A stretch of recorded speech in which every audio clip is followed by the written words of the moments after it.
They mocked him for placing the highest bid and mocked her even more, but neither of them cared, not once their eyes met. What could a broken cowboy and a shamed woman possibly see in each other? And why did it feel like the start of something whole? The sun beats down mercilessly on the dusty town square of Bitter Creek, where the monthly auction draws crowds eager for livestock, farm equipment, and sometimes other things. The year is 1887, and the frontier doesn't care much about niceties when it comes to survival. Boaz McGraw stands at the edge of the crowd, his weathered hat pulled low over eyes that haven't sparked with real life in 3 years. He's here for one reason: to buy feed for his horses and get back to his remote cabin in the Canyonlands before anyone tries to strike up conversation. The townspeople whisper about him: the hermit who lost his wife in that terrible fire, the man who went silent as the grave after pulling her charred body from their burning home. "Next lot," bellows the auctioneer, his voice cracking like a whip over the murmuring crowd. "We got ourselves a woman here. Name's Maisie Pearl, sturdy as they come, good for, ah, household work and such." The crowd shifts uncomfortably as a heavy-set woman is led onto the platform, her wrists bound with rope, her dress torn and dirty from days of travel. She's not what these frontier men consider beautiful. Her face is round and weathered, her body thick from years of hard labor, her gray-streaked hair hanging limp around her shoulders. But there's something in her eyes, a fierce dignity that refuses to break even as she's displayed like livestock. "Come on now, gentlemen," the auctioneer calls out desperately. "Strong back, can cook, clean, probably breed if you're lucky." His crude jokes fall flat. The crowd avoids eye contact, suddenly fascinated by their boots. Minutes pass. Not a single hand rises. The woman, Maisie, stares straight ahead, her jaw set like stone. The auctioneer's face reddens with embarrassment and anger. $5? Anyone? $3 for the lot? That's when Boaz does something that surprises even himself. His calloused hand rises slowly into the desert air, and his voice, rusty from disuse, calls out, $20. The crowd turns as one, eyes wide with shock. Boaz McGraw, the hermit of the canyons, just bought himself a woman. And not just any woman, the one nobody else wanted. If you thought that moment was unexpected, wait until you see what happens when she finally speaks. The wagon wheels creak a lonely rhythm as they roll away from Bitter Creek, carrying Boaz and his unexpected purchase toward the Badlands. Maisie sits in the wagon bed, her bound hands resting in her lap, staring at the endless expanse of red rock and sagebrush stretching to the horizon. She hasn't said a word since the auction ended. Boaz steals glances at her in his peripheral vision, wondering what possessed him to bid on a human being. The memory of his Sarah flashes through his mind, delicate as a wildflower, with hair like spun gold and a laugh that could chase away any storm. They'd been married only 2 years when the fire took her, and he'd sworn on her grave that he'd never let another woman into his heart. "You hungry?" he finally asks, his voice barely audible over the wind. Maisie doesn't respond, doesn't even acknowledge he spoke. He tries again. "It's about an hour to my place. Got food there? Clean water?" Still nothing. Her silence isn't hostile. It's the silence of someone who's learned that speaking often leads to pain. The cabin appears like a mirage against the canyon wall, small but solid, built from red sandstone that Boaz quarried himself after Sarah died. It's surrounded by a small corral where 3 horses lift their heads at the sound of approaching wheels. A vegetable garden, now mostly weeds, speaks to better times when someone cared enough to tend it. Boaz helps Maisie down from the wagon, his touch gentle as he cuts the ropes around her wrists. "This is it," he says, gesturing toward the cabin. Not much to look at, but it keeps the wind out. Inside, dust motes dance in shafts of afternoon sunlight. The main room holds a stone fireplace, a rough-hewn table, and 2 chairs, one of which hasn't been used since Sarah died. Boaz opens a door off the main room, revealing a small bedroom with a narrow bed and a washstand. This can be your room," he says, his voice catching slightly. "If you want it. Clean sheets in the trunk, and there's soap by the basin." Maisie steps into the room, her eyes taking in the feminine touches that still remain. Embroidered pillows, a mirror with a delicate silver frame, a hairbrush that no one has touched in 3 years. She turns to look at Boaz, and for just a moment, something like understanding passes between them. She nods once, barely perceptible, and closes the door. Boaz bought himself a woman. The laughter echoes through Henderson's general store like gunshots, making every customer turn and stare. Fat Maisie from the auction. Lord Almighty, desperation must be catching. Boaz stands at the counter, his jaw clenched tight enough to crack teeth, while he waits for his weekly supplies. The store clerk, a weaselly man named Pike, grins like he's discovered gold. She is warming your bed yet, McGraw? Or is she just good at cooking and cleaning? Careful with your words, Pike, Boaz says quietly, his hand resting on the butt of his gun. The threat in his voice is unmistakable, and the laughter dies immediately. He pays for his goods and walks out, leaving a store full of men who suddenly remember that Boaz McGraw was once the fastest draw in 3 counties. Back at the cabin, an unusual transformation is taking place. Maisie moves through the rooms like a ghost, but a productive one. She's cleaned years of bachelor neglect from every surface, mended the torn curtains with thread she found in Sarah's sewing basket, and somehow fixed the temperamental stovepipe that's been smoking for months. Boaz watches her work from the doorway, amazed by her efficiency and grace. Despite her size, she moves with surprising lightness, as if she's trying not to disturb the very air around her. She's still wearing the same torn dress from the auction, but she's washed it clean and mended the worst of the tears. You don't have to, he starts to say, then stops. What doesn't she have to do? Clean? Cook? Exist? He realizes he has no idea what their arrangement is supposed to be. That night, as Boaz sits by the dying fire whittling a piece of cedar, he hears something that stops his hands mid-carve. A voice, soft and melodious, drifts from behind Maisie's closed door. She's singing, a lullaby his own mother used to hum when storms rattled their old farmhouse back in Kansas. He sets down his knife and moves closer to her door, drawn by the pure sweetness of her voice. The song speaks of safely sleeping through the night, of guardian angels keeping watch, of peace found in the darkest hours. It's the most beautiful sound he's heard since Sarah's laughter died with her in the flames. Boaz stands there until the singing stops, his hand raised to knock, to say something, to thank her for bringing music back into his dead house. But courage fails him, and he retreats to his own room, the melody echoing in his mind like a prayer he'd forgotten how to say. The nightmares always start the same way, with the smell of smoke drifting through the evening air. In his dreams, Boaz runs toward their burning cabin, Sarah's screams echoing across the canyon.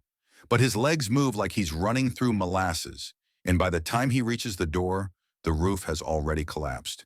He pulls her body from the ashes, but she's already gone, her beautiful face peaceful in death, while his world crumbles around him.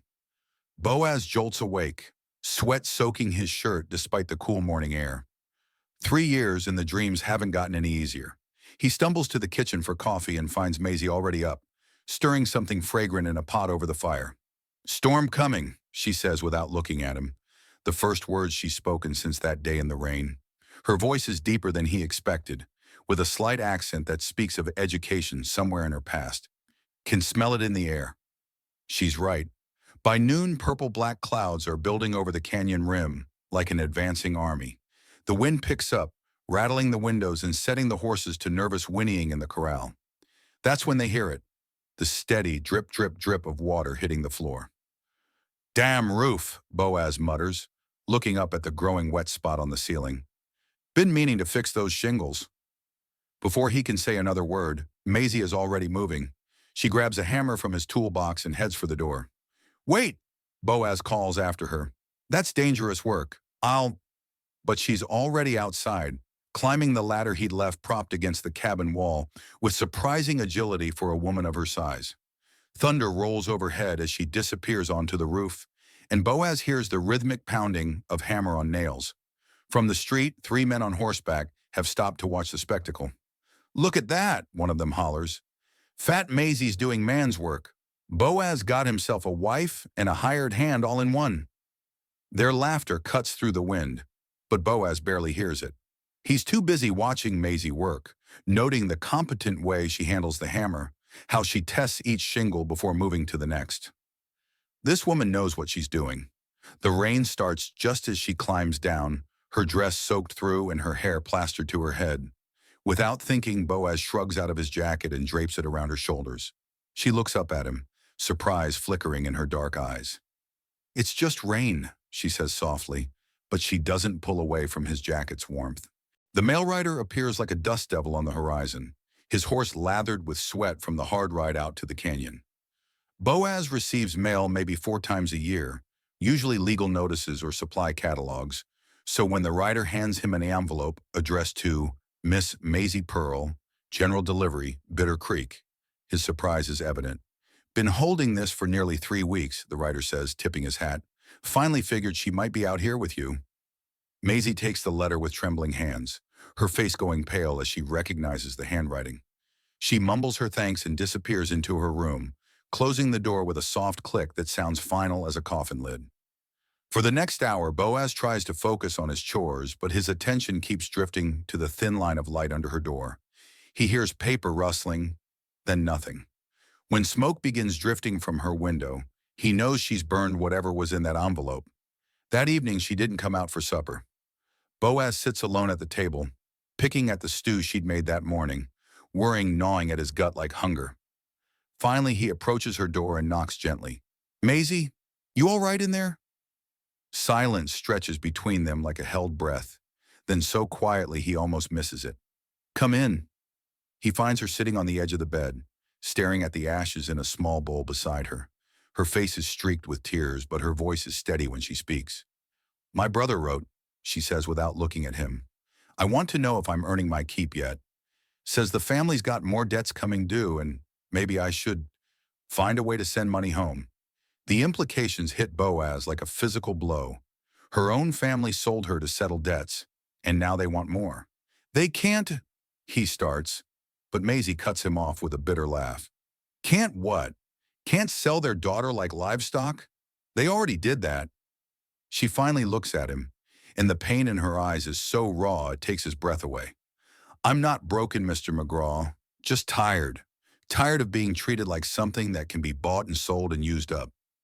They sit in silence as darkness falls outside her window. But this silence is different. It's the silence of two people who understand what it means to be abandoned by the ones who should have protected them. "Sarah always said the secret was in the timing," Boaz explains, watching Maisie knead bread dough with the same gentle precision his wife once used.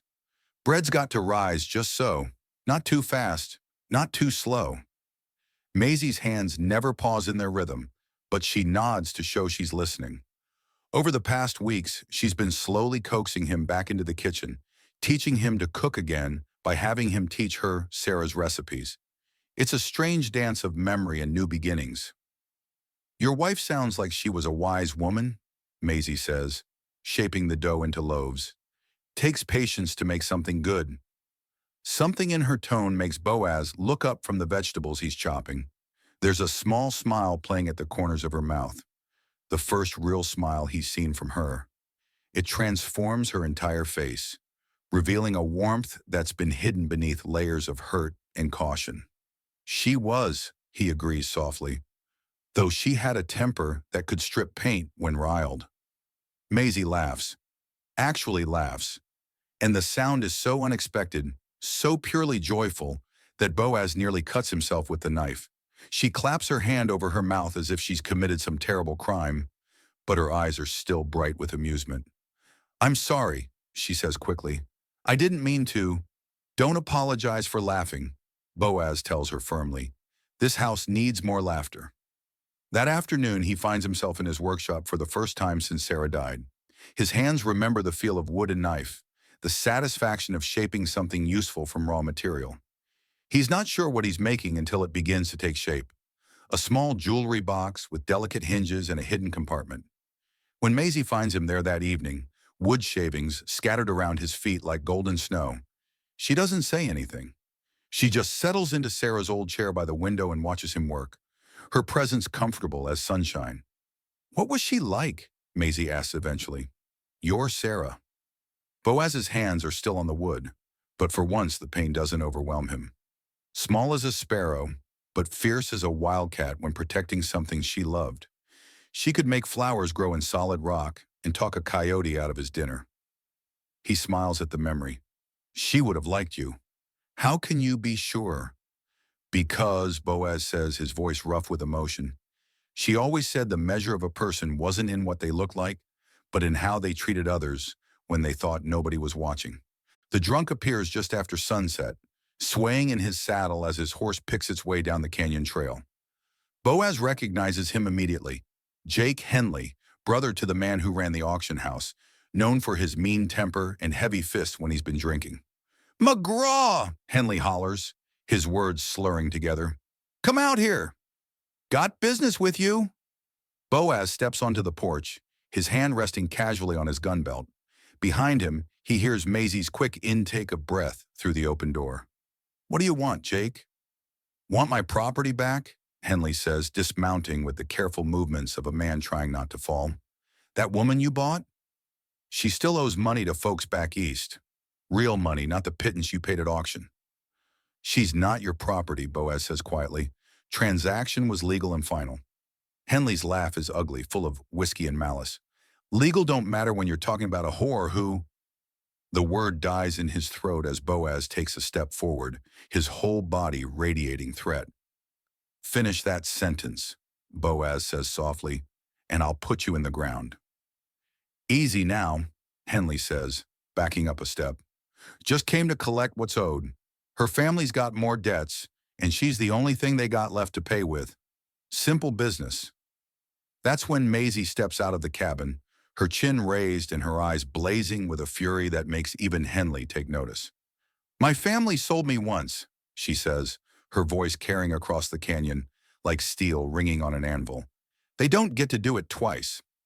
She walks down the porch steps until she's standing beside Boaz, close enough that her shoulder brushes his arm. "You tell my brother that Maisie Pearl is dead. Died the day he put her on that auction block. The woman standing here now doesn't owe him or anyone else a damn thing." Henley's face turns purple with rage and humiliation. Being told off by a woman, especially one he considers beneath his notice, cuts deeper than any insult from a man. "You'll regret this," he snarls, swinging back into his saddle. "Both of you." As his horse disappears into the gathering darkness, Maisie remains standing beside Boaz, her breathing heavy but her stance unwavering. "Thank you," she says quietly. "For what?" "For standing with me. Most men would have handed me over to avoid trouble." Boaz turns to look at her, seeing something in her face he's never noticed before. The steel backbone that's kept her strong through every humiliation and betrayal. "You're not most women," he says simply. "The Harvest Dance is Bitter Creek's biggest social event of the year, when families gather in the church to celebrate another season surviving on the unforgiving frontier." Boaz hasn't attended since Sarah died. Couldn't bear the sympathetic looks and awkward silences that followed him like shadows. But this year feels different. This year, he finds himself wanting to go, to show the town that Maisie Pearl is more than the object of their crude jokes and speculation. "Would you—" He starts, then stops, suddenly as nervous as a schoolboy asking his first girl to a picnic. "There's a dance in town Saturday night. Social things. Would you like to go?" Maisie looks up from her sewing, surprise evident on her face. "Me? To a dance?" She shakes her head quickly. "I don't think that's wise. People will talk." "Let them talk," Boaz says with more confidence than he feels. "You deserve a night out, some music and company. Beside," he adds with a rare smile, "I could use the practice. Been a while since I danced with a lady." For 3 days, Maisie insists she doesn't believe he really means it, that he'll change his mind when the time comes. But Saturday afternoon, Boaz proves her wrong by presenting her with a package wrapped in brown paper. Inside is a dress unlike anything she's ever owned. Deep blue silk with tiny pearl buttons and sleeves that end in delicate lace cuffs. The lace isn't sewn on. It's hand-carved from paper-thin wood, so intricate it looks like frost on a window pane. "You made this?" she whispers, running her fingers over the impossible delicacy of the wooden lace. "Sarah taught me to whittle," Boaz says, suddenly embarrassed by the extravagance of the gesture. "Figured if I could carve duck decoys, I could probably manage dress trim. When Maisie emerges from her room that evening, Boaz has to remind himself to breathe. The dress fits her perfectly, emphasizing her natural grace, while the blue brings out the hidden depths in her dark eyes. She's pinned her hair up with wooden combs he carved to match the lace, and for the first time since he's known her, she looks like she believes she might be beautiful. The church is ablaze with lanterns when they arrive, music spilling out into the street, along with laughter and the sound of dancing feet. Conversations stop as they enter, every eye in the room turning to stare at the hermit and his bought woman. But something unexpected happens as the evening progresses. When Boaz leads Maisie onto the dance floor, her natural grace becomes evident to everyone watching. She moves like music made flesh, following his lead with such perfection that even the most skeptical onlookers begin to see her differently. By the time the last waltz plays, half the men in town have asked her to dance, and their wives are complimenting her dress and asking about her wooden lace. The woman they dismissed as worthless has become the belle of the ball, and everyone knows Boaz McGraw is the man who saw her value first. The fire starts just after midnight, a red glow against the black canyon walls that sends ice through Boaz's veins. He's out of bed and running before he's fully awake. Muscle memory from that terrible night 3 years ago, driving him toward the distant barn where his neighbor keeps his prize horses. Maisie is right behind him, her nightgown flapping around her legs as she runs barefoot across the rough ground. "The horses!" she gasps, pointing toward the barn where panicked, whinnying echoes off the canyon walls. "They're trapped." The barn is fully engulfed by the time they reach it, flames shooting through the roof like angry fingers reaching for the stars. The heat is so intense it sears their faces from 50 feet away, but Maisie doesn't hesitate. She plunges toward the burning building, leaving Boaz with a choice that will define the rest of his life. He can stay safe, protect himself, avoid the fire that's haunted his dreams for 3 years, or he can follow this brave, incredible woman into hell itself because she's worth saving. And maybe, just maybe, he's finally ready to stop being afraid. Boaz chooses love over fear. Inside the barn, smoke and flame create a nightmare landscape of orange and black. Maisie has already freed 2 horses, slapping their rumps to send them galloping to safety. But 3 more remain trapped in the back stalls. Working together, she and Boaz guide the terrified animals through the maze of burning timber and falling debris. The last horse, a beautiful paint mare, heavy with foal, refuses to move, too frightened by the fire to trust their guidance. Boaz can feel the building starting to collapse around them, can hear the ominous creaking of timbers stressed beyond their limits. "Leave her!" he shouts over the roar of flames. "We have to go now." But Maisie shakes her head, her face streaked with soot and determination. She begins humming the same lullaby Boaz heard through her door that first night, her voice somehow carrying over the chaos. The mare's ears prick forward, and slowly, miraculously, she begins to follow Maisie toward the door. They burst out of the burning barn just as the roof collapses behind them, all 3 stumbling and rolling in the dirt as flaming timbers crash where they'd been standing seconds before. Boaz finds himself on his knees, gasping for air that doesn't taste of smoke and death, while Maisie lies beside him, covered in ash but breathing, alive. For the first time in 3 years, he faced fire, and everyone lived. This time, the woman he loved came out of the flames. The tears come then, great sobbing gasps that shake his whole body as 3 years of guilt and grief pour out of him like water from a broken dam. Maisie sits up and pulls his head against her shoulder, stroking his hair while he cries like a child. "It's all right," she whispers. "We're all right. Everyone's safe." The morning after the fire dawns clear and bright, as if the night's drama was just a fever dream. But the smell of smoke still clings to their clothes, and the wooden lace on Maisie's singed dress bears witness to how close they came to losing everything. Boaz finds her in the kitchen, making coffee with hands that shake only slightly. She's washed the soot from her face, but her hair still carries the scent of smoke and courage. When she looks up at him, her eyes hold a question she's afraid to ask. "Maisie," he says, her name a prayer on his lips. "I need to tell you something." She sets down the coffee pot and turns to face him fully, her expression carefully neutral. She's been hurt too many times to let hope show too clearly. I know this started as a business arrangement, Boaz continues, his words coming faster now that he's found his courage. I know you didn't ask for any of this, didn't ask to be bought and sold like livestock. But somewhere along the way, without my permission or planning, I fell in love with you. The words hang in the air between them like morning mist. Maisie's eyes fill with tears, but she doesn't speak. I love your strength, Boaz says, stepping closer. I love your gentleness with broken things. I love the way you fixed my roof and my stove and my heart without asking for anything in return. I love that you ran into fire to save creatures that couldn't save themselves. Boaz, she whispers, his name barely audible. I'm not asking you to love me back, he says quickly. I know I'm older, rough around the edges, probably not much of a catch. But if you could see your way to staying, to building something real with me, I promise I'll spend every day proving you made the right choice. Maisie is quiet for so long that Boaz begins to think he's ruined everything with his honesty.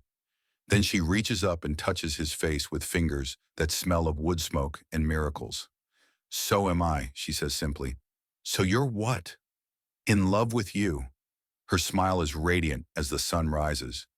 I fell in love with a man who saw worth in something everyone else discarded, who carved me lace like I was precious, who stood with me against bullies and followed me into fire. The kiss that follows tastes of coffee and new beginnings, of two people who found each other in the most unlikely circumstances and decided to build something beautiful from the ashes of their past. When the townspeople ride out later that morning to check on the fire damage, they find Boaz carving a new sign for his ranch gate. The letters are deep and sure. Pearl's Ridge. That afternoon, in the presence of the same people who once mocked their arrangement, Boaz places his late wife's wedding ring on Maisie's finger. It fits perfectly, as if Sarah herself approved of this second chance at happiness. The woman who was sold like livestock has become the queen of her own domain, and the man who thought love died in the flames has learned that some fires burn not to destroy but to illuminate the precious things that were hidden in the darkness all along.